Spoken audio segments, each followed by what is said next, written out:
Cat, say hi.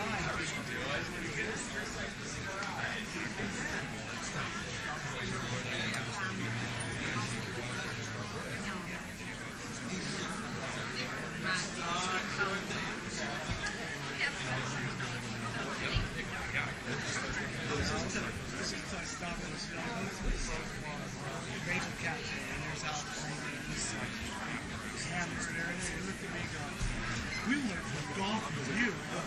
Well, he's had Gustavo said, like that day, man. Tequila shots, wrestling on the 17th. Oh, you didn't go. That's fun.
All right, folks, if everybody would take their seat, we'll start the regular council meeting.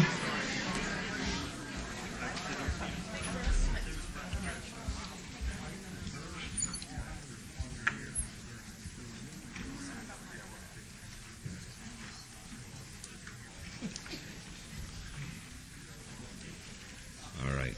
The June 2nd, 2010 meeting of the City Council is called to order. This meeting has been properly noticed and posted in compliance with the open meeting law. These proceedings are being presented live on KCLV Cable Channel 2 and are closed captioned for our hearing impaired viewers. The council meeting, as well as all other KCLV programming, can be viewed on the city's website at www.kclv.tv. The proceedings will be rebroadcast on KCLV Channel 2 and the web the Wednesday of the meeting at 8 p.m. and also on Friday at 4 a.m., Saturday at 7 p.m., Sunday at 7 a.m., and the following Monday at 1 p.m. At all of our meetings, we make a cautionary announcement about this building being protected by a state-of-the-art fire detection and suppression sprinkler system. So should alarms activate, please leave through the exits. Our marshals will tell you when it's safe to re-enter. We don't believe that will ever take place, but we do it just out of caution. Before we proceed with the agenda, would everyone please rise for the invocation given this morning by Pastor Aaron Hansel, Dream Center of Las Vegas, and please remain standing for the pledge. Father, we come before you in the mighty name of your Son, Jesus, and we thank you for who you are. We thank you, Father, for your wisdom upon this team. Lord, we ask special blessings today on all the items that will come forth, the business that will be conducted here. Father, we ask your blessings on those that will be honored today. And Father, we ask a special blessing upon our city leaders. Father, I ask that they would be guided by your wisdom in your hand. And Father, that your blessings would remain upon our leadership team here as well as upon our city. In Jesus' mighty name, amen. I pledge allegiance to the flag of the United States of America and to the republic for which it stands, one nation, under God, indivisible, with liberty and justice for all.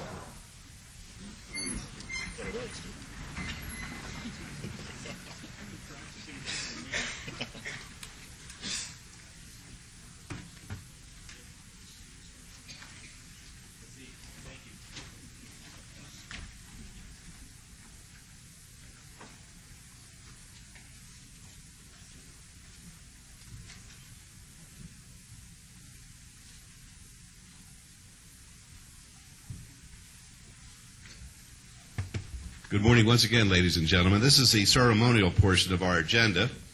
And for our first item, Councilman Anthony is going to recognize the Ward 4 Citizen of the Month. Councilman. Thank you, Mayor. It is my honor today to recognize Glenda K. Plaster as the Citizen of the Month for the City of Las Vegas. Ms. Plaster, would you mind coming up here with me?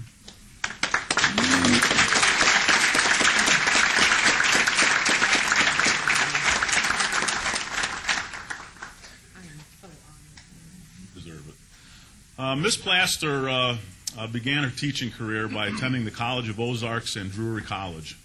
She worked days and attended night classes to finish her degree at Drury. In August of 1969, she received her first teaching job at Norwood Elementary School in Central Missouri with a contract of $4,000, and according to her, she became a millionaire. She continued her teaching career by going to Spain, observing classrooms in France, Germany, and England, San Antonio, Texas, Australia, and she came to Las Vegas in 1980 to teach at Trinity Private School. She then began her career with the Clark County School District in 1988, and in 1998 she was assigned as the principal for Mark Carey Elementary School, which is located in Ward 4. The mission of Mark Carey Elementary School is committed to providing a safe and supportive environment where responsibility for academic achievement and productive citizenship is shared by all. I know she takes that very seriously. During her 12 years at Mark Carey Elementary School, one of the most important events that's held there is Mark Carey Honor Day on the first Friday of May. Mark Carey Honor Day is to honor Mark Carey, who was raised in Las Vegas, educated in our Las Vegas public schools, served as a police officer, and made the ultimate sacrifice when he died in the line of duty. This is actually quite an event because on that day, the school, the teachers, the students, the family members, and all of law enforcement in Southern Nevada gets together at Mark Carey Elementary School where they honor Mark Carey and they also honor all the officers that have died in the line of duty in Southern Nevada. And it's quite an event to put this together, and I just very much appreciate Principal Plaster for making this one of the most important events that she has at her school. And it's quite an event. I attended the last one. Councilman Ross was there also. And we have all the law enforcement officers in Southern Nevada there. The helicopter lands in the playground area. I'm assuming they get all the kids out of there before the helicopter lands. They have canine trials. They have parades. The kids give speeches. I mean, it's quite an emotional event. The family members are out there. And I just truly appreciate that you take that responsibility very importantly. Now, what's even more important and to me disappointing is today is Principal Plaster's last day at Mark Carey Elementary School. This is the last day at that school. Her official retirement date is August 6th of 2010, but today is her last day at that school, and that's 41 years of teaching. And that's just absolutely amazing.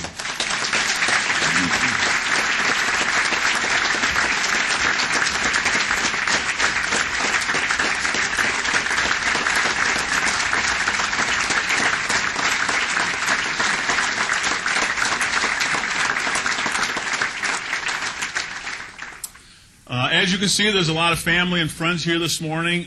There's one individual I'd like to bring up who is works very closely with Principal Plaster for Mark Carey Honor Day, and that's Officer Ray Burney from the Las Vegas Metropolitan Police Department. If you'd come up here, there's actually quite a few officers here. We have some in the back. We have Sergeant Tom Plynn, retired from Metro, Chris Collins with Metro, and I'd just like you to say a couple things, Officer Burney. I've had the opportunity and the pleasure to work with Glenda previously on Mark Carey Day celebration, but this year I was assigned to actually help coordinate it. Little did I know what the undertaking was until I delved into it, and it's quite an undertaking to be very honest with you. And as nervous as I was about wanting to go right, because I wanted to make our agency look good, I want to make all for all the law enforcement agencies, for the school district and everything else. But as nervous as I was when Sergeant Halbert and I met with Glenda and her staff, I was immediately put at ease. Her quiet strength and leadership comes through every time she speaks, and I knew it was going to be okay. It went off. It was probably the largest, most successful one we've had, not due to anything I did. It was due to what Glenda and her staff does. And even I, until this year, really didn't understand the depth that Glenda and her staff take with the students. To look around the school during that day, it starts at 11 or 11:30 where we actually have 3 lunch breaks with the kids. We intermingle the SWAT guys, the gang unit, patrol officers, the Dare Yes officers, just police officers from all over Southern Nevada come in, and the smiles on their faces, and I guess the best way I could put it is the kids get it. They understand. And Councilman Anthony and I were talking at First Tuesday last night, and we were talking about how many police officers might end up being on our agency or other Southern Nevada agencies due to what the school does. And even more so, I said, even if not one of them makes police officers, they're all going to be good citizens because of what her leadership has developed. And I cannot say enough what a pleasure it's been to work with her, what an honor it's been. And you will be missed, but you'll not be forgotten. Thank you. Thank you.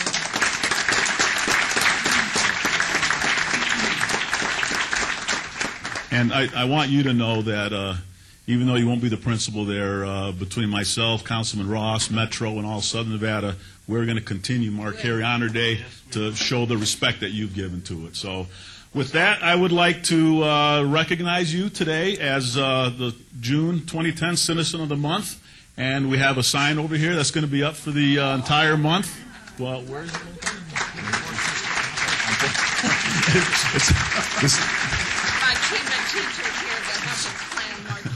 Can you believe this? So with that, I want to give you this, and if you could just say a couple of words. Well, I'm speechless, believe it or not. Oh, what an honor. I really, truly cannot, words cannot express my honor. How wonderful. But I tell you what makes it so great is I am closing out 41 years. I'm closing out at a wonderful school. We went through accreditation, and through that, our partners were the Metropolitan Police Department, due to the fact of our namesake as Mark Carey. And yes, every student on our campus, after they've been there for some time, they know who our namesake is. And Officer Plante, I thank you so much for all the many years when I first came and knew nothing. You helped me, stood by me through thick and thin on many, many issues and helped me plan. And then along came our Councilman C and Councilman Ross, Councilman Anthony, and then back here is Councilman Reese and his wife worked at our school, and it was wonderful. And Oscar has never been too busy to say, no, Glenda, I can't come to your school. He's always been there with us. And you see, that's what happens when we have folks out here in the community that stand with educators. Then we can get the job done. And so I thank each person in the Metropolitan Police Department for standing with us and helping us to have a wonderful educational system over there. And Sheriff, I have to say wonderful things about Sheriff Gillespie, because he's provided that safety and supported our safety committees. And due to that, Denise back here has headed those up and supported us. And due to that, we've been able to have many, many successful years at Mark Carey. And so please, the best words we've heard this morning is that you're going to continue on, because our children love it. They look from day one to finish. So thank you for helping me finish this career on a wonderful note. Thank you so much.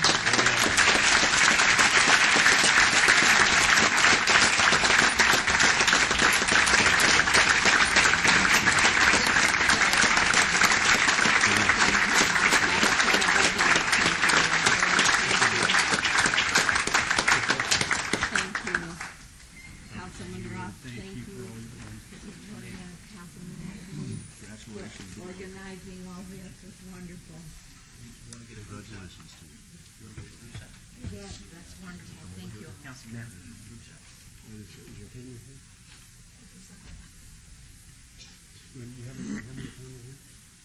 This is all my teachers out here and my family.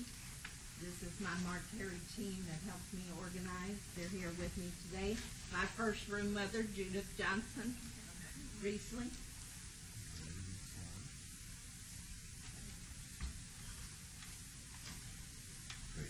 Thank you. Audrey's good luck. Thank you. Good luck in all your future endeavors.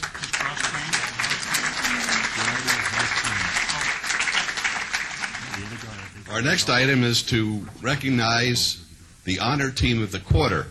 The Team Quarterly Recognition Program is an effort within the city honoring a group of city employees that exemplifies the city's vision, mission, values, and priorities through exceptional teamwork and outstanding performance.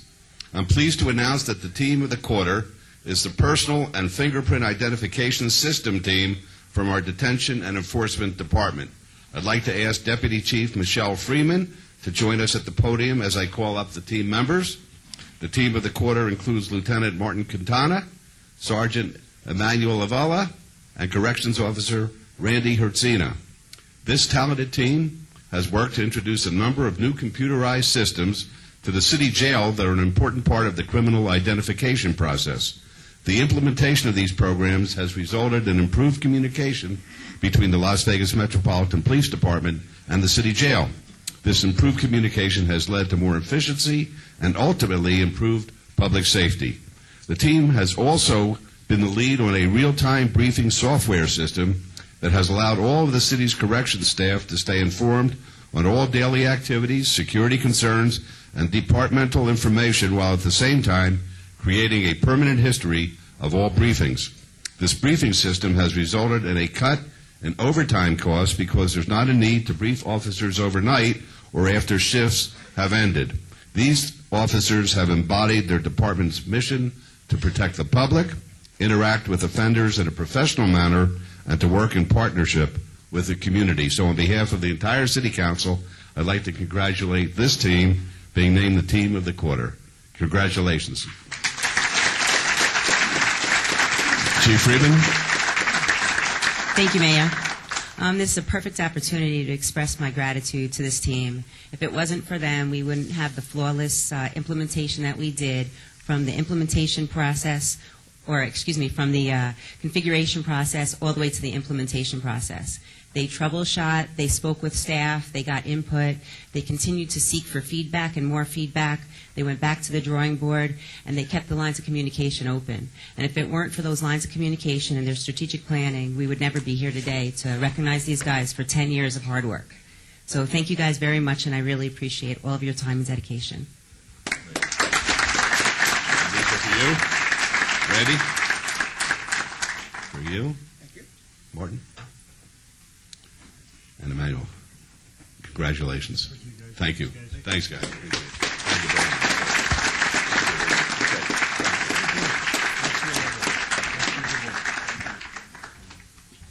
Thank you very much. Thanks.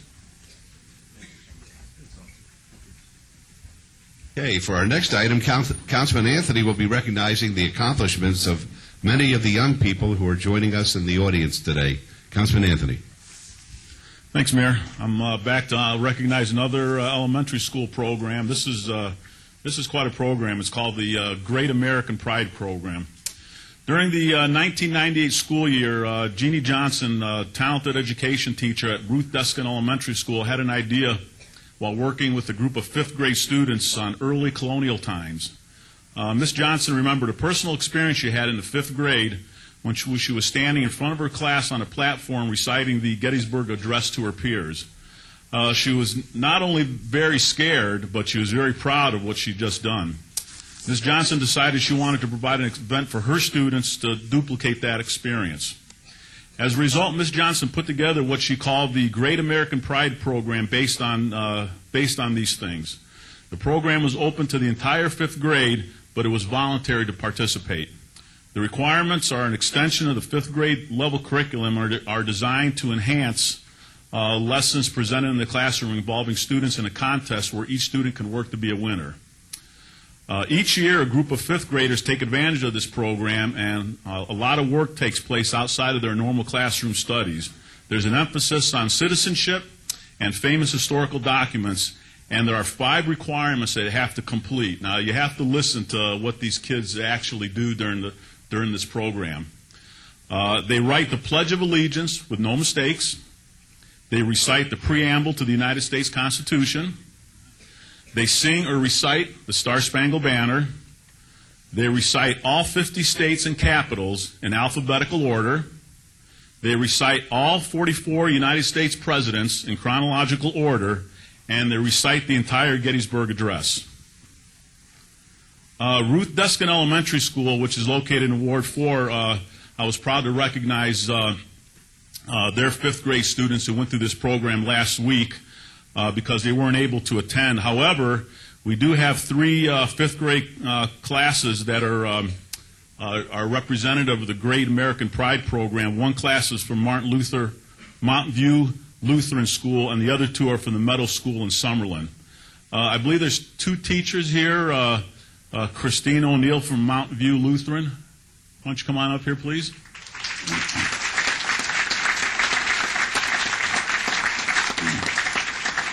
And Kathleen Brennan from the Meadow School. Why don't you come up here, please?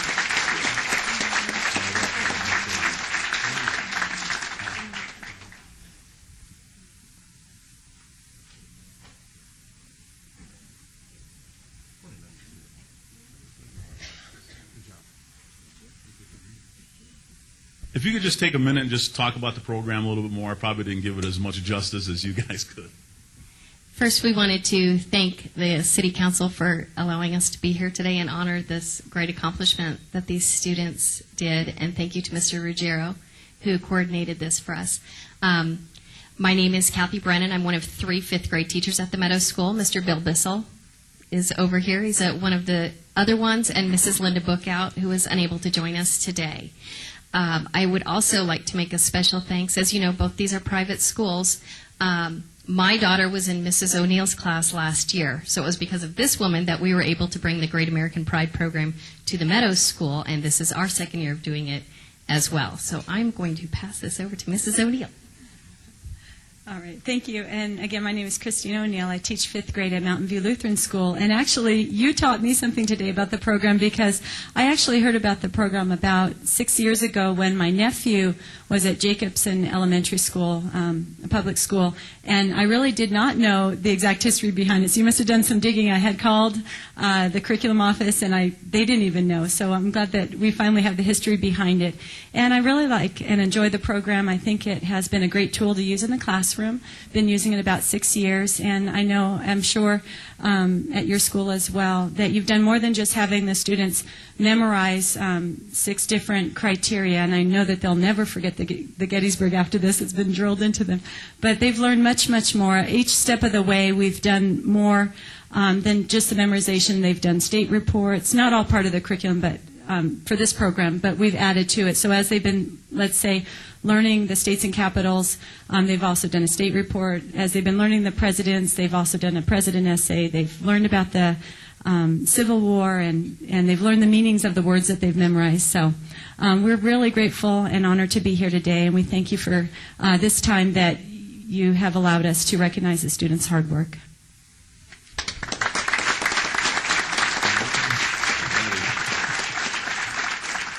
One last final thing. I'm going to have all the students stand up. If you could all stand up. We are going to have these students recite one of the most powerful speeches ever made, but in the mayor's honor, one of the shortest speeches ever made. So we're going to have the students recite the Gettysburg Address. So any way you want to do that, teachers, go ahead and get them started. Are we time on? Yes. 90 seconds. Put the time.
Outstanding. Absolutely outstanding.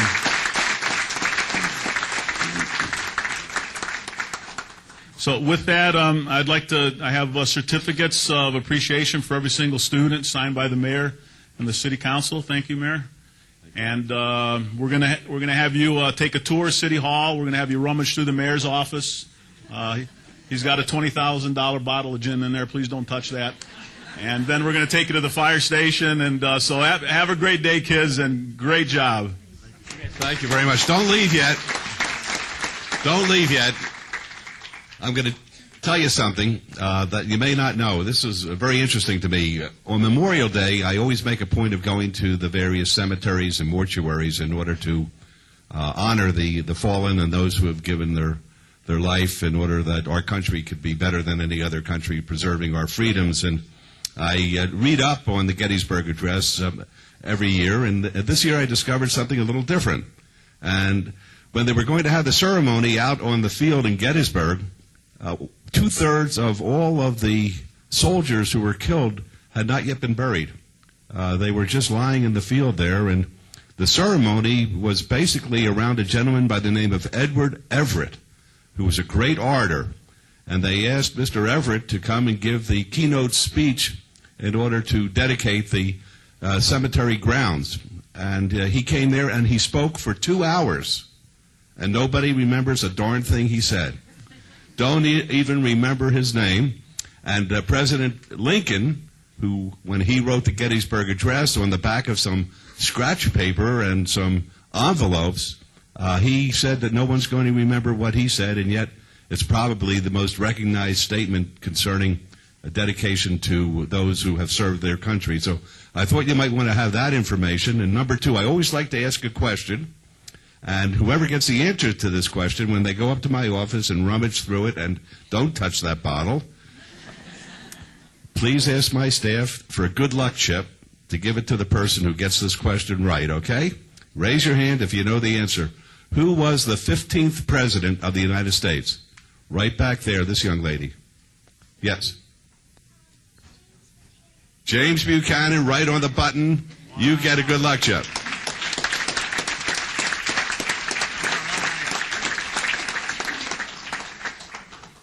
Thank you very much.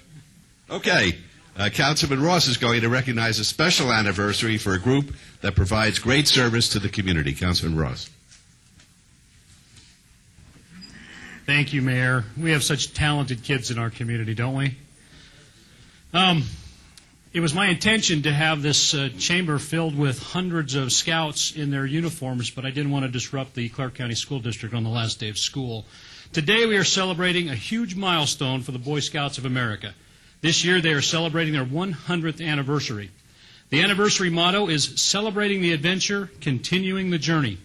The Boy Scouts of America was founded in 1910 with the goal to train youth in responsible citizenship, character development, self-reliance through participation in a wide range of outdoor activities and educational programs. The current mission statement of the Boy Scouts of America is to prepare young people to make ethical and moral choices over their lifetimes by instilling in them the values of the Scout Oath and Law. The Scout Law states that a Scout is trustworthy, loyal, helpful, friendly, courteous, kind, obedient, cheerful, thrifty, brave, and reverent. For 100 years, the Boy Scouts of America has helped build the future leaders of our country and our communities by combining educational activities and lifelong values. The Boy Scouts of America is one of the largest youth organizations in the United States, with over 4 million youth members. Through the years, more than 110 million Americans have been members of the Boy Scouts of America. My family and I have been involved with the Boy Scouts, certainly for me, since I was 8 years old here in this district, when it was the Boulder Dam Area Council. It's truly my honor to be recognizing the Boy Scouts of America for celebrating 100 years of service. At this time, I would like to ask Jeff Shaw, our Las Vegas Area Council President and Chief Executive Officer of Southwest Gas, Phil Bevins, who is the Las Vegas Area Council Executive, to come up, along with Paul Workman, who is a banking consultant here in Las Vegas, and Alan Karcher, who's the CEO of Karcher Insurance. Coming up here, gentlemen. Now, I recognize their position in scouting, but I also recognize their position in the community because I want all of Las Vegas to know how important scouting is to some of our largest business and industry leaders here in Southern Nevada. Gentlemen, with that, our proclamation, Jeff, I'll present it to you. The Boy Scouts of America is celebrating its 100th anniversary and was established in 1910 to teach patriotism, courage, self-reliance, and kindred values. And the Las Vegas Area Council serves over 20,000 youth in the greater Las Vegas area, and the Boy Scouts of America today is the largest youth service organization in America, with nearly 3 million members learning responsible citizenship, character development, and self-reliance through participation in a wide range of outdoor activities, educational programs, and career-oriented programs in partnership with community organizations. And a core value of the Boy Scouts of America is service to others. And we, the mayor, the City Council of Las Vegas, proclaimed today, June 2nd, 2010, as Boy Scouts of America 100 Years of Scouting Days. Congratulations. You share a few words with us, Jeff? I will, thank you. Well, we are extremely honored, members of the council, today to be recognized. We 100 years of values that are time-tested, and we have never varied from those values. Just a few interesting statistics. This last year, 2009, we had in excess of 350 Eagle Scouts. I'm an Eagle Scout. My son is an Eagle Scout. I've been a volunteer Scoutmaster, Explorer Leader. I really believe in this program, and I'm grateful to be a part of it. Those 350-plus Eagle Scouts contributed in excess of 45,000 hours of community service. I don't know if you're aware of how someone attains the rank of Eagle, but they have to plan, execute, and lead a project in the community that is usually in excess of 150 hours of effort. And it's something. In fact, we can probably go around this community today and locate many of those Eagle Scout projects that will last for years to come. It's our hope that those 20,000 youth that are involved in the program will come out the other end and maybe have the opportunity to earn Eagle, although only 5% of all people or all youth that join Scouting ever arrive at the rank of Eagle. We're hopeful that all of them do. We hope that we're helping to build leaders for the community in the future. So that's the mission of our Scouting movement. And we're pleased to be here with you today, and certainly are thankful that you would recognize us on this 100th anniversary. Thanks, Jeff. Scouting works because I'm standing here today. Good to see you. Alan, thanks, buddy. Thank you very much. Okay, here we go, man. Thank you. That's it. Yep.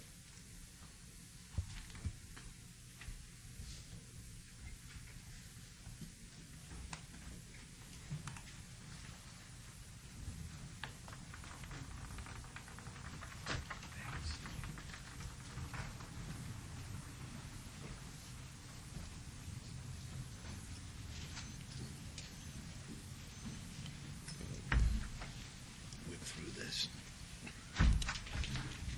Okay.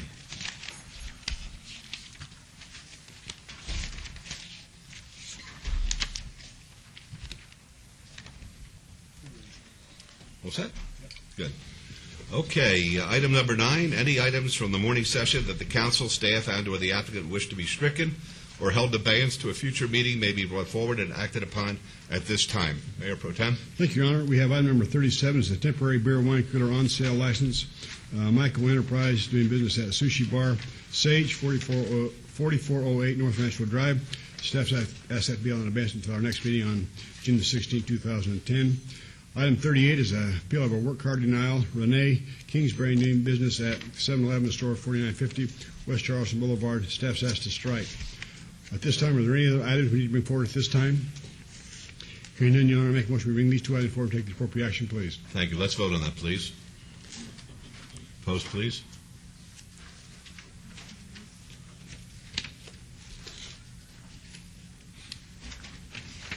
Motion carries. Thank you. Item number 10 is approval of the final minutes by reference to the City Council meeting of May 5, 2010. May I have a motion, please, to approve? Yes, Your Honor. the No addition or deletion. I'd like a motion to approve the minutes, please. Thank you. Please vote. Post.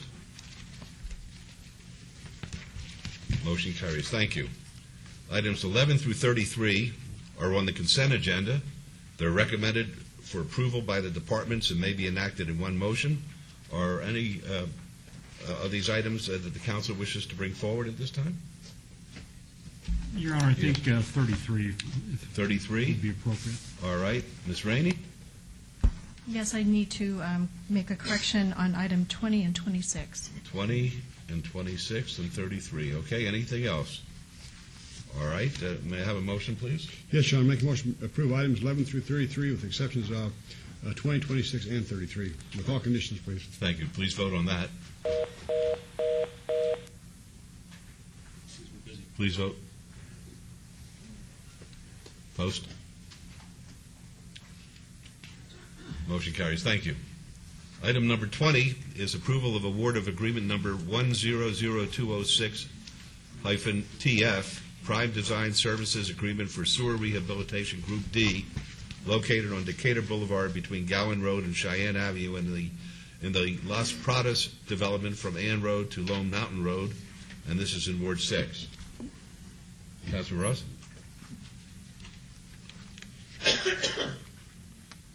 Is that the one? Ms. Rainey. That's a Ms. Rainey. correction. Yes. The correction is just to the name of the firm. It was submitted as HDR Inc., and the correct name of the firm is HDR Engineering Inc. Okay, that's the one to whom the award was recommended, correct? Very good. So the record will reflect that correction, please. And may I have a motion, Councilor Ross? And move to approve agenda item subject to the change. Thank you. Let's vote, please. Post?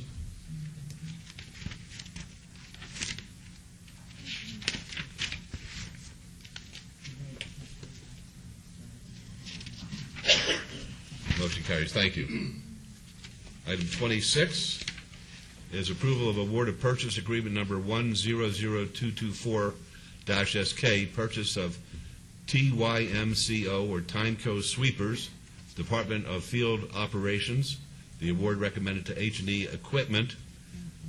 Ms. Rainey, did you want to be heard on this? Yes, this is also another correction to the contractor's name, to H&E Equipment Services, Inc. It should be H&E Equipment Services, Inc.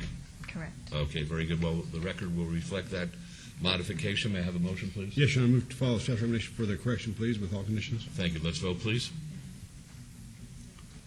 Post?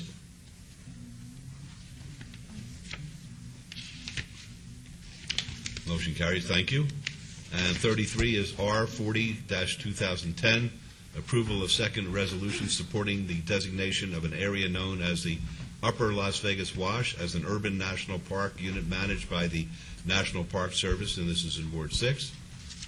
Good morning, Mayor and Mr. Olivas. Council. For the record, Ted Olivas, Director of Administrative Services. I'm joined today by Tom Perigo, the Deputy Director of Administrative Services. He now has something to do. Thank you. Thank you. Yeah, thank you. You took the heat off me. I appreciate it. Beat you to the punch. Last year, in November, we brought a resolution before you, and that resolution was to urge Congress, the Department of Interior, and the National Park Service to make a land management decision on the area we know as the Upper Las Vegas Wash. You also asked us to work with the parties within the community that are interested in this area that we call the Ice Age Park. That's the other local jurisdictions, the Paiute tribe, federal agencies, our congressional delegation, Nellis. So you asked us to go work with them and see if we could work out a land boundary and designation that's appropriate and meets all the needs of the community. Since that time, we have met with all of those folks, and we're here with a second resolution requesting your approval for a map that's depicted as a part of the backup on this agenda item, which basically meets all of the requirements that were set forth for us in November, and that was to expand the disposal boundary to include lands to be annexed to the city for future urban development, to establish corridors for infrastructure, and convey land to the city for economic development. This was no small task. Mr. Perigo led that charge. We worked with a lot of different people from the community. The next step in this process, if you so agree, will be to request that we get some legislation on this from our representatives in Congress. So that's what this item here is for you to consider today. All right, thank you. Mr. Perigo, do you have anything at all that you'd like to add? I think Mr. Oliva summed it up quite nicely. I knew you'd say that. I knew you'd say that. I mean, that was a given. I'm sorry I even asked the question. All right, thank you very much. Are there any questions of Mr. Olivas or Mr. Perigo? All right, may I have a motion, please? Mayor, I pulled this off the agenda, or the consent agenda, for this reason, because this is huge. Huge for the city of Las Vegas, huge for Southern Nevada. I want to express my personal appreciation to Mr. Perigo, Mr. Olivas, Betsy, certainly your staff and your teams that worked very hard. I know how hard you worked with the other jurisdictions. And these kind of things just don't happen overnight. So you really ran with this. We have an opportunity here, Mayor and council members, to have a national park, a national monument right here in the city of Las Vegas. And that is so huge for us. It's so huge for the generations to come. If one thing we leave as our legacy as council members is we've helped to do this, you gentlemen as well have helped be a part of this. So I want to express my appreciation to both of you and recognize how important this was to the council. With that, Your Honor, I'd like to move to approve agenda item 33. And I'll also add to that, it's great for the economy because this will bring a lot of tourists into our area. This will be a spot that people who may not ordinarily come into the Las Vegas Valley here will come just to visit this monument. Absolutely. This will be a worldwide destination to go to for everybody around the world. I think it's very important to the economy. So we have a motion. Let's vote, please. Post. Motion carried. Thank you, gentlemen. Ms. Bridges, is Councilwoman Tarkanian on the phone? Yes, she is. Councilwoman, can you hear us? Can you hear us now? Try it again, Mayor. Yes, Councilwoman, can you hear us?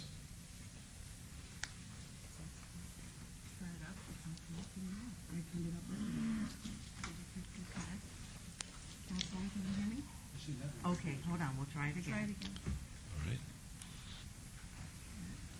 Councilwoman, can you hear us? I can hardly hear you. Okay. All right, then we'll speak up. As long as you're there, Councilwoman. I'm going to read item number 34, discussion and possible action to accept tentative concession offer made by the Las Vegas Police Protective Association, the LVPPA, regarding a new, extended, or modified collective bargaining agreement between the City of Las Vegas as local government employer and the LVPPA as employee organization. And Ms. Fretwell. Councilwoman, could you hear that? Yes, I did. All right, very good. Thank you. Good Ms. morning. Fretwell. Good morning, Mayor and members of the City Council. The item before you is a concession agreement that is proposed between the Las Vegas PPA, which is our Marshall unit, and the City of Las Vegas. We're distributing the article that is being considered right now for ratification by the membership of PPA. Just by way of background, what I would like to do is give you a little bit of history. As you know, we've given you presentations in the past about obligations under the NRS 288 sections that are applicable to negotiations, as well as approval of agreements. There were some changes back in January to those statutes that require us to present to you the financial impact of any proposal coming forward for the Mayor and Council's consideration. We're prepared to do that this morning. In addition to that, we're obligated to take public comment on that item, so we are hopeful that you will be inclined to do that today for those who do want to speak out on this issue. Additionally, over the last 8 months, we have been working with all of our collective bargaining units to try and address our structural deficit.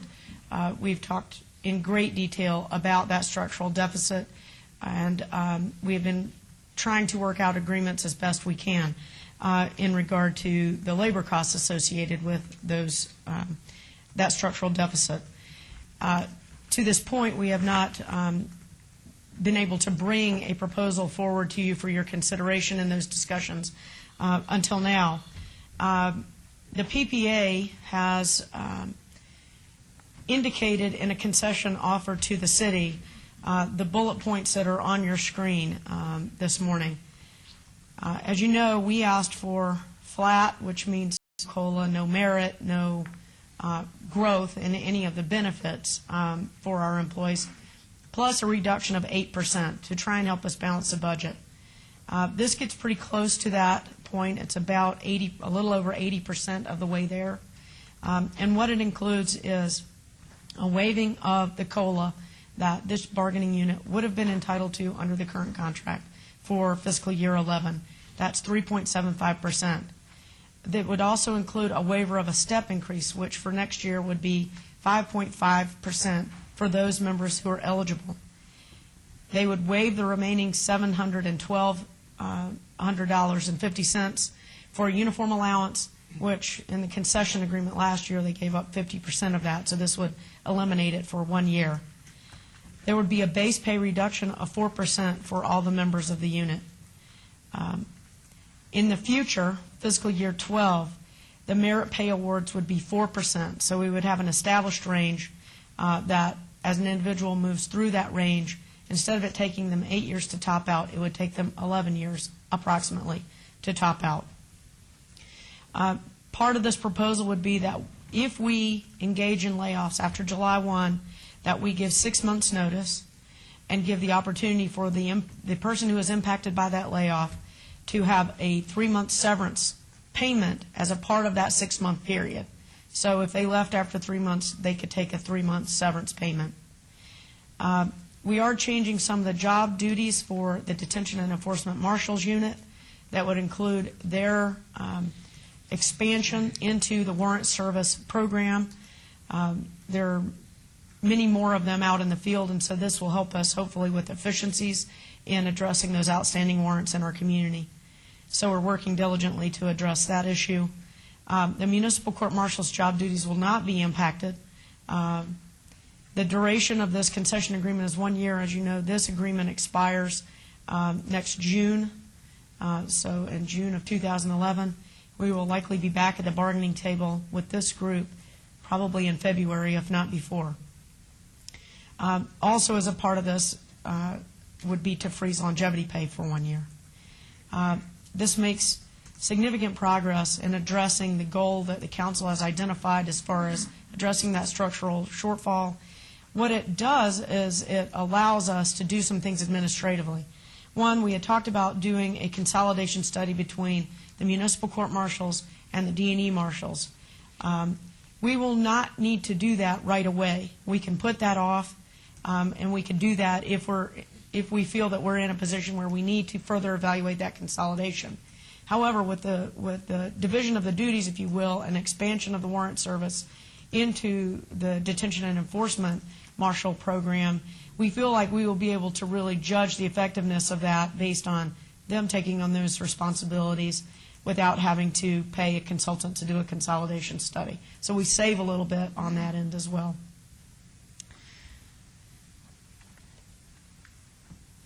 So this shows you exactly where we are. As I mentioned, we're at about 82% of the goal that was established back in November. You can see the numbers here. This offer is worth close to $109,000. We were asking for $1.1 million. So the difference there is around $191,000. These were the goals, just by way of reminder of the November letter. It was around $1.1 million for this group. As I mentioned, we're about $200,000 shy. What we are hoping is that the revenue through the expansion of the warrant service will help offset this cost. This will also help us avoid layoffs in this unit, at least in the short run, and possibly well into the future. At least that's what we're hoping to gain through this agreement. As I mentioned, we still do not have a proposal from POA. We have responded to the CEA's proposals from a couple of weeks ago, so we still do not have a counteroffer in that regard. And with IAFF, you know that we're at impasse. There's a question from Councilor Ross. Actually, Betsy, on that last slide, can you just clarify what those acronyms mean for our public so they understand what those organizations are and who they represent? The Las Vegas CEA is our City Employees Association. That's kind of the general bargaining unit. IAFF is the International Association of Firefighters. POA is our corrections officers, and PPA are our marshals. Thank you. I mentioned to you that the ranges won't change, but this does show the new ranges based on the 4% reduction and what the impact will be as we step through this range at 4% increments instead of at the 5.5% increments. So basically what this does is it helps us preserve services. It helps us address the long-term structural shortfall. It helps us preserve jobs in this particular area. It gives us time to continue to work with the sheriff for additional coverage in our parks, depending on what our economic condition is going into fiscal year 12. And hopefully that will help us address many of those issues. Additionally, we will be able to enhance our revenues through the warrant service process. All in all, your city management team is very pleased with this offer, and we present it to you with a recommendation for approval this morning. The bargaining unit has 7 days to vote. The tally may come in early, but we can expect results Monday by 8 p.m., Monday after 8 p.m. Next week. So you are basically being asked to take action prior to their final consideration, and it's my understanding that approximately 50% of the bargaining unit has voted as of today, so we may know something sooner than Monday. And I'd be happy to answer any questions that you might Any have. questions of Ms. Fred? Well, this is for questions because I'm going to open it up for public hearing, not for comment yet. Are there any questions, Councilman Wilson? Thank you. Betsy, in the proposed memorandum of understanding, which we have up here, under Article 17A, the third paragraph that begins with the maximum base salary, that's pretty much all new language, is it not? Yes, it reflects a change in the way we handle pay increases going forward. And I'd like to highlight that because if you could go back to your first slide with the bullet points, right there, the fourth bullet point down where it says base pay reduction of 4%, that really doesn't say it all, and this paragraph does. And I'd like to read a couple of sentences from this paragraph. It says, the maximum base salary for each salary range shall also be downwardly adjusted by 4%. And then the last pretty much sentence in that paragraph says, this represents a reduction from the current 5.5% salary steps and shall remain the ongoing configuration until and unless the parties mutually agree to change that configuration. And I'm especially pleased with this. Chris, I see you sitting in the audience. I hope your members support this, and I thank you for your hard work in this regard, because this is consistent with what I've been calling the creation of our new employee and efforts at the need to sustain, because we can't keep going in the direction we were. And this, as far as the creation of what I'm calling the new employee, is just that. It's moving in the right and necessary direction. So I'm very, very pleased with this in particular part of this proposed settlement. Thank you. All right. This is a time for public hearing. If anybody... Councilwoman, I think Councilwoman may have a question. Excuse me? Hello? Councilwoman? Oh, Councilwoman? I just wanted to make a comment, if I could. I wanted to say that I appreciate what Councilman Wilson said, and I wanted to express my personal, the council's appreciation and respect for what Chris and his done for caring about where we are in the city, making a means to having us meet our problems, and having the courage to step forward. I greatly appreciate the efforts of all. Thank you. Right. Thank you. This is time for public hearing or public comment, if anyone would like to be heard. Thank you, Mr. Mayor. I've been involved in the labor situation with all of the unions and the working people in the state. And I started with the state itself. And so the state, they passed their budget and they try not to lay anybody off. And the county did a pretty good job. And even the firefighters kind of been a bit. And North Las Vegas and Henderson, whatever. Exactly what I'm saying is that layoffs bother me, something awful. And I know that I'm hoping that the people with the firefighters and the other union, whatever, get together and come up with something and make this work so people's jobs are safe. We got to put our pride aside. It's the only thing I want to say to all of you, all of us. I'm talking on behalf of all of the working forces and the unions and whatever. Sometimes everybody got to make adjustments in order to save the jobs for all of us, because the more jobs you lose, your bad situation gets worse, you go backwards rather than forward. When you lay people off, that's less people in the workplace, and then you're talking about hiring new people. We have to get real along the line. So let's say the job, now like I said, over at the county, I was talking about Robux and all kinds of things going to taking jobs too. So, we got to, but let's get real. A job saved is very important to all of us, period. So please, I'm begging everybody, save the jobs. Okay. Anybody else like to be heard? Yes, thank you, Mayor. Todd Farlow, 240 North 19th Street. Do our marshals make about the same as North Las Vegas Police and the Henderson Police? Are they about in the same range? I believe it's comparable. Thank you. All right. Mr. Collins. Thank you, Mayor and Council. Just a few brief comments. Ms. Fretwell is correct. About 50% of the membership of your marshals has voted as of 9 o'clock this morning. Obviously, it is a secret ballot, not counted until Monday at 8, but based on conversations I've had with the marshals, I certainly believe that they will ratify these concessions, or I would not have proposed the vote in the first place. I'd like to take a moment to thank Betsy and Mark and Dan, especially the three that I've had the most contact with. Your staff has been professional to work with. We've had difficult times, as you can imagine, at the table. We've had to agree to disagree on occasion, but it never became personal. It was a great pleasure. But certainly I think that the men and women of the deputy city marshals and the municipal court marshals deserve the credit. It's been a privilege and an honor for me to represent them in the past, and certainly in the last 8 months it's been a privilege and a pleasure.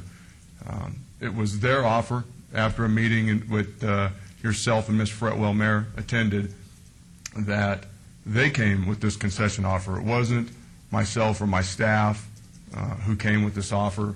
It was the men and women who work for the city and the marshals units who put this together and allowed me to bring it to you. So if anyone deserves credit here today, like I said, it's the men and women that work for you.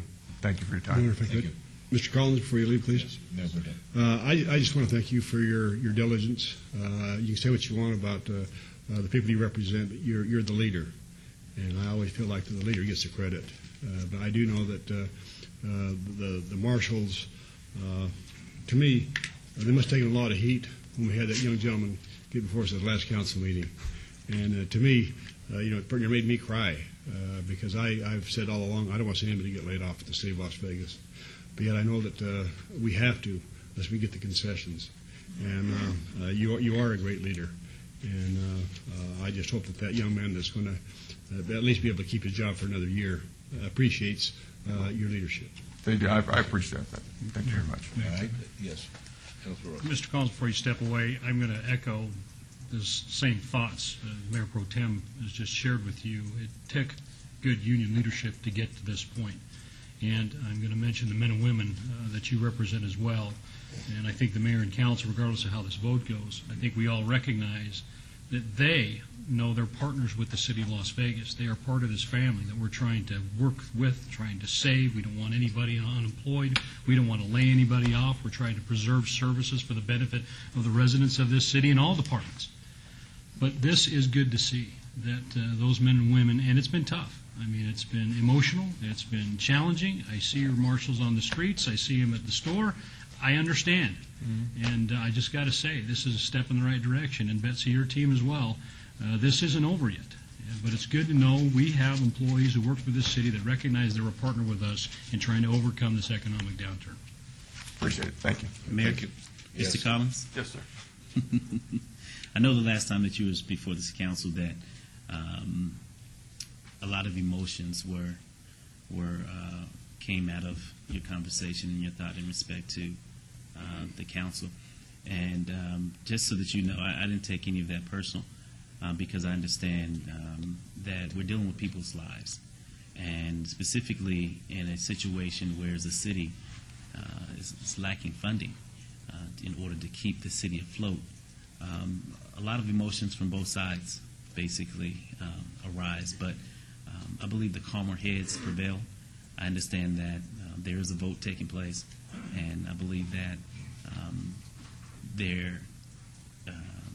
the collective bargaining will do the right thing, understanding that I'm hopeful that this is only a temporary situation, era that we're going through, and that soon enough we'll be able to bounce back and everyone will feel comfortable again coming to work knowing that they have a secure job in order to provide for their families. And so I want to thank you for your leadership, number one, because you are the head. And I also want to thank your collective body for working collectively in order to bring a proposal to recommend it that you bring it forward to this council. And so for that, I applaud the entire body in all of your efforts, and as well as the City of Las Vegas staff for keeping the lines of communication open, because it's easy to throw in the towel and pick up your marbles and go home. but you all didn't do that. You all basically stayed, you fought, you negotiated well, and I'm very hopeful that come Monday we'll be able to have a resolve that will satisfy the city and, most importantly, the men and women and the law enforcement in which you represent. So thank you. Thank you all. I appreciate the kind words, and like I said, your marshals are a great group to represent and should be proud of all of them. Mayor? Thank you. Yes, Councilman. Yeah, just one final comment. Again, Chris, I want to thank you for getting us where we're at today. And we are saving jobs. We are saving marshal jobs. But just as important, we're going to have marshals in our parks, protecting our citizens. And this new program that we're going to start, this warrant service program, it's interesting because it's not really a new program because cops are out there executing warrants all the time. But what this does now is we get a little bit more focused on executing warrants and getting these folks that are ignoring our courts to step up and get their cases adjudicated. So I'm assuming that Chief Coyne is putting up some kind of a strategic plan together that talks about who's going to be executing the warrants, when, whether it's a team or all the marshals. And I think just as important, we have to have some kind of a tracking mechanism, and I'm assuming that's going to be in there too, to find out how many warrants are executed, the type of revenue that's coming in. So if you could just answer that, Betsy. Sure. We are working on designing a program. As I reported to you earlier, there's some key performance measures that we're hoping to hit. Those really haven't changed very much. What we are trying to do is determine a division of duties right now between the municipal court marshals and the D&E marshals in this warrant service program. Right out of the box, we know that because our D&E marshals are working 20 hours a day, that there's an immediate opportunity to basically do pickups when another law enforcement agency calls us. They're available to go and do whatever they need to do to get that individual to be able to bring them in so that their case can be adjudicated or resolved or their warrant conditions met, et cetera. So we're working on that right away. Additionally, some of the other warrants that our folks are out on the street. They're working in the parks and in the communities, sections of the community on a regular basis. So we're looking at what part of the court's outstanding warrants can be transitioned to the D&E marshals when they're out in the field. That may take the form of a team, or it may take the form of additional assignments during the day as they go into their sectors and patrol. We're still working through those details. So we will have a report for you as we move through this process as to the success, because as I indicated, the revenue component is a key piece of this puzzle. We've done a substantial reduction in costs. 82% of our goal we hit. We're still 18% shy. And we don't want to solve that problem if we can avoid it through layoffs. So it'll mean blending probably some additional use of our reserves and or additional revenues. So the performance in that warrant service expansion, if you will, is critical to us to making the budget balance. I would also just like to add that I really appreciate the fact that I felt like we had a very positive conversation when we were invited over to meet with the Marshals Unit. They were respectful, professional, asked very pointed questions, and I think that open, candid dialogue, even though some of the answers may not have been what people wanted to hear, people were willing to listen and understand our financial situation in a way that they were able to talk among themselves and come up with something that met everybody's needs. And I think it shows that we're willing to be flexible to try and address the goal. But the point here, and I think Councilman Wolfson started this conversation, is that we've created a more sustainable function for the City of Las Vegas. And so those goals that I've outlined for you guys since you appointed me as city manager, of maintaining our fiscal integrity, sustaining our services, and preserving jobs, we're able to do with this deal. And I'm really proud of it, and I'm very proud of every one of them for coming together to help us as a team make a major step towards a resolution. And I'm hopeful that we'll see similar discussions happen on the other fronts. Thank you. All right, we still have public comment if anybody would like to be heard. All right, seeing no more, I'll close the public comment. I would just like to say that when Ms. Fretwell and myself met with the men and women of the Marshal Service, it was probably one of the toughest meetings that I've participated in, because I had to look at people who basically had been told that they were no longer going to be working for the city of Las Vegas. And these are folks that have become our friends. And they were told they would no longer work here through no fault of their own, but just because of our financial situation. And under our collective bargaining laws, and this is something that not everybody knows or understands, we can't force people to do anything unless they're in a collective bargaining posture with us, and PPA was not in that situation. So basically what we were doing is we were asking them to volunteer to become part of the solution rather than part of the problem as far as our finances were concerned. And we definitely got a sense that they cared about one another. And when I've talked about altruism, and I talked about helping out your colleagues and doing the right thing, PPA was the first one to step up to do that. I've got an awful lot of respect. When we talked about the flat and 8%, that was our goal. You came about as close to it as I guess a horseshoe. What do you call the thing that you throw horseshoes at? The pole. A spike, whatever. Didn't have a bullseye, but you came. You had a leaner. You had a leaner. That's a good way of putting it, Mayor Pro Tem. It was a leaner. I hope that the vote sustains the leaner. And the truth of the matter is, I think you showed your true mettle, that you care about the city of Las Vegas, you care about the constituents that you serve, and you care about each other. And it gets no better than that as a city. I just hope that a lesson could be learned by other city employees, and they'll do the right thing as well. So you have my thanks, and I just feel that this is a step in the right direction.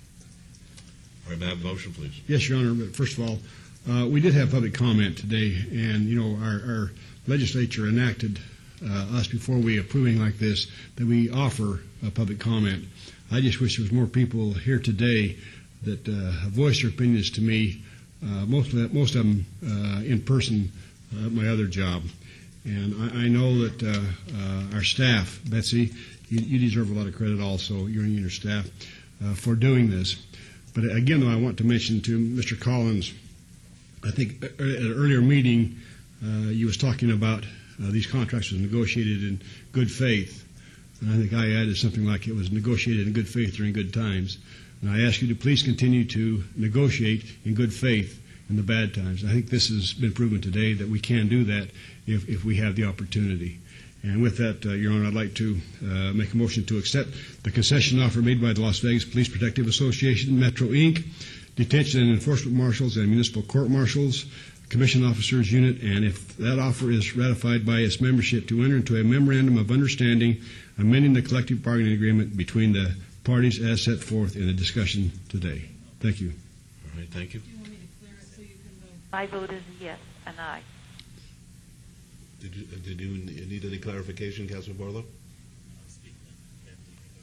Oh, okay, fine. All right. Let's vote, please. Yes, Councilman, she heard the motion. Yes, Councilman voted in the affirmative. Thank you. Thank you. Opposed, please.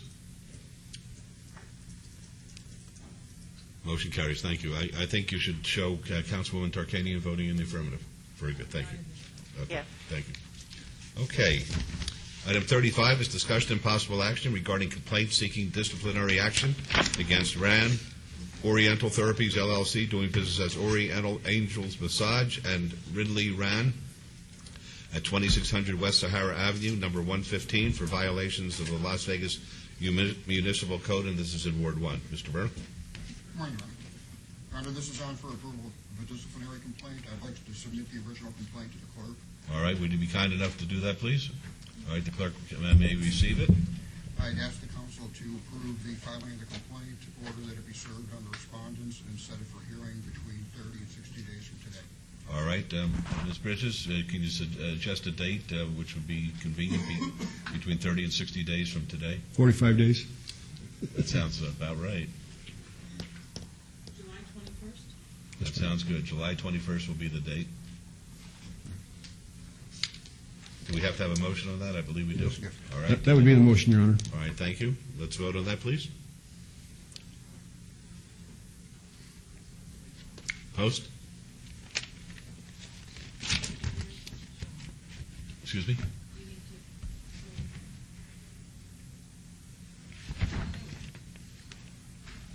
Motion carries. Thank you. Thank you very much. All right, item 36 is discussion and possible action regarding a change of business name and change of ownership for a packaged liquor license from Peanut World Company, doing business as Pioneer Gifts and Souvenirs, to G&G Fremont, LLC, doing business as Famous Pioneer at 25 Fremont Street. This is in Ward 3. Mayor and members of council, Carol Meyer, Finance and Business Services. The item that you have before you, the applicant does not have any criminal history, and the reason we asked it to be placed on discussion is there is a special use condition on this location. Is the applicant present? The applicant is not present. His assistant is. Do you want to identify yourself? Yeah, hi, my name is Nieves Álvarez, and I'm representing Hangabay. Thank you. Mayor Pro Tem, are you comfortable with this item going forward without the applicant being present? We did meet in my office over this item. He asked for a packaged liquor at another establishment. I told him no. At this location here, I said we would look at it. I hope he understands that we would look at it. This is an existing business with this license in place today. If you could put on record, please, Ms. Myers, what those conditions are at this time. Okay. And we did receive a letter from him. I don't have a signed letter to date. I know it's in the office. Do you have it available? The condition that concerns us is condition number 2. It says packaged liquor shall be restricted to the miniature bottles for sale in gift baskets. So that's all he's going to be allowed to sell with that package license, and that's on a special use conditions that is on that location. That's all he'll be able to sell under this license? Yes. And is that agreeable? Yes. No other questions, Your Honor? All right. No other questions then? May I have a motion, please? Yes, Your Honor. I'd make a motion to follow staff's recommendation for approval of this item with the correction or the understanding of the special use permit for the packaged liquor license as reported here to us today by Ms. Myers and accepted by the applicant. Very good. That's the motion. Please vote. Post. Thank you. Thank you. Motion carries. Thank you. All right, we'll go to item number 39, which is discussion and possible action regarding a 6-month review of work card denial for Ivana Vela, doing business at Vinnie Boy's Italian Marketplace at 3620 West Sahara Avenue in Suite W02. This is in Ward 1. Mayor, members of the council, this 6-month review comes today on Ms. Vela for her employment at Vinnie Boy's Italian Marketplace. I did receive a letter recently that Mr. Vinnie Saratella, the owner of Vinnie Boy's Italian Marketplace, would like her, is supporting her continued employment. Ms. Vela has had no incidents since our 6-month review. She does have a criminal record going back 2 offenses, one in 2004 and one, I believe, in 2006. But considering the fact that she has support of the employer and also has had no incidents since our 6-month review, I'm going to recommend a permanent work card site-specific to this location. All right, Ms. Vela, would you like to be heard?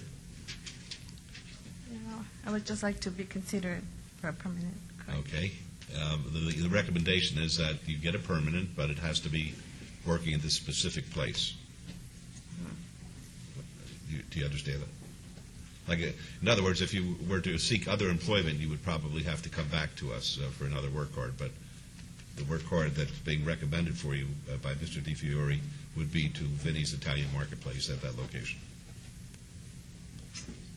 You got it? Mm-hmm. Okay. This is... Your Honor, I would move to follow staff's recommendation for approval of this item as stated with the letter on record, that the employer understands and still supports, and that she understands that this is a site-specific location for this card. Very good. Let's vote on that, please. Opposed? Motion carries to. They make pizza there? No, No pizza? no, because we have Villa Pizza next door. That's good pizza.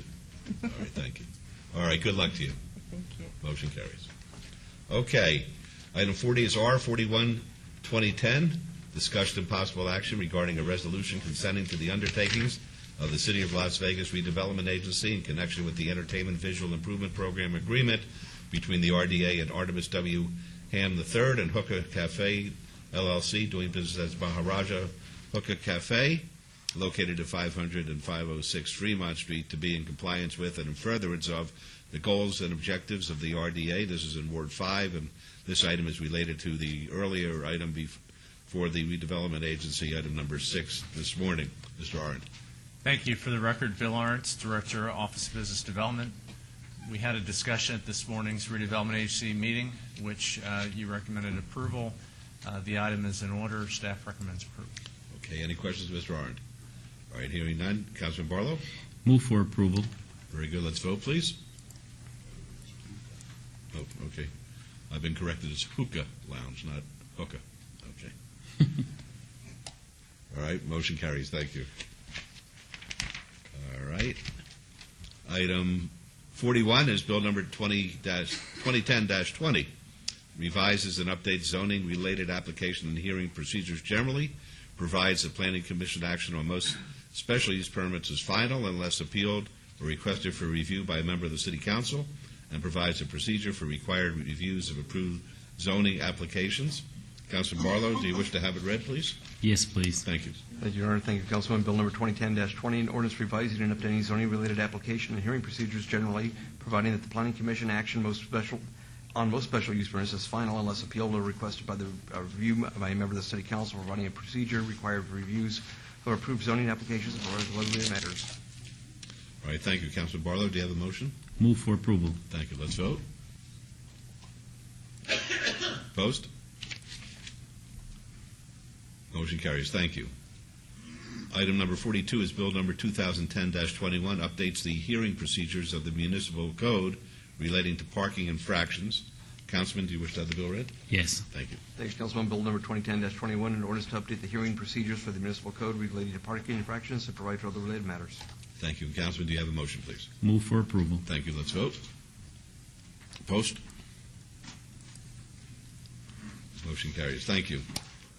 Item 43, which is Bill 2010-22, is eligible for adoption at a later meeting, and we're going to move on to the new bills.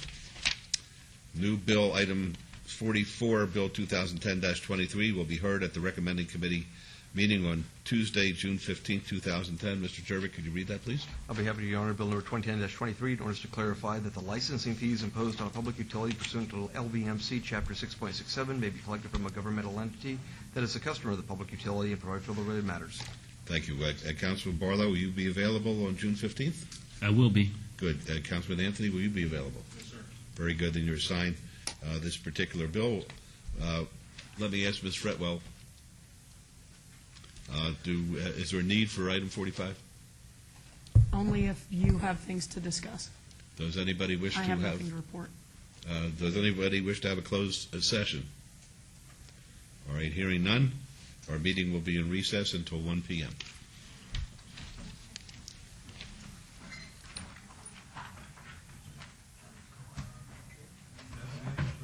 Do we have to strike item 45? Okay, fine.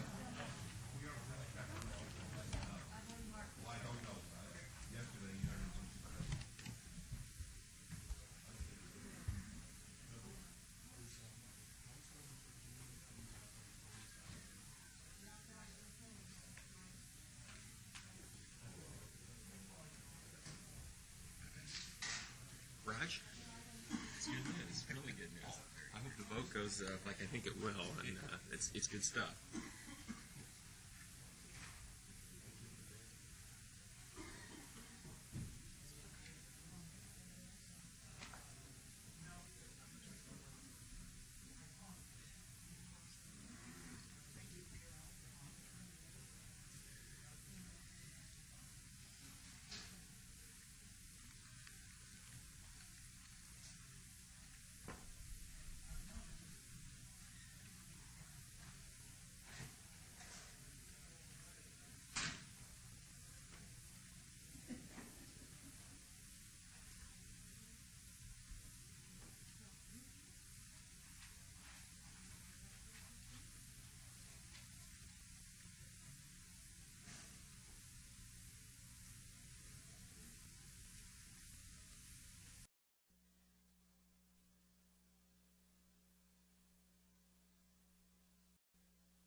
Bevan? Miss Bevan? Miss Bevan, can I see you? Those papers I need in the morning, can I get the 2 letters back? Because I want. You can see the two letters.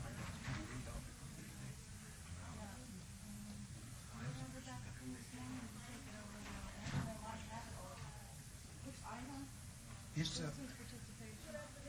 Oh, under agency? Is that under agency? yeah, morning.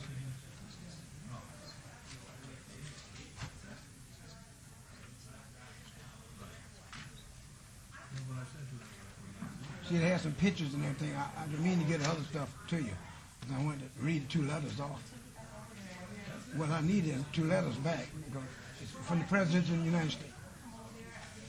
No, I want to put it in the meeting. See, it has to be read to the meeting.